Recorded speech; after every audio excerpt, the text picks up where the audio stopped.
Madame la Présidente, je vais terminer ce débat. Il ne reste que quelques minutes.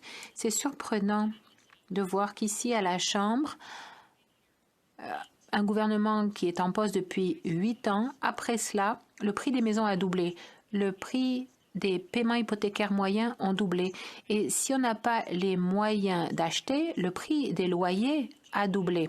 Partout, pas juste dans la grande région de Toronto où il y a le plus gros problème, je crois, au pays, mais le problème a atteint des proportions de crise. Le gouvernement refuse de l'admettre.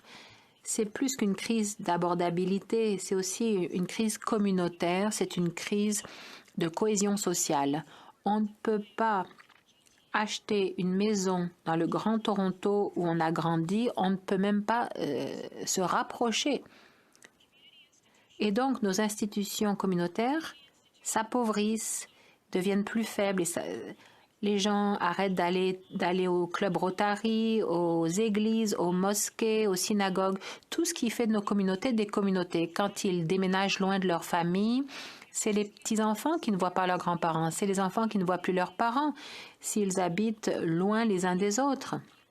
Ça a des effets tangibles au-delà juste du fait d'avoir les moyens d'acheter une maison ou de... C'est pour ça que je suis surprise de voir que le gouvernement ne veuille pas dire qu'il s'agit d'une crise. C'est une crise d'abordabilité, mais c'est aussi une crise communautaire, une crise pour nos communautés.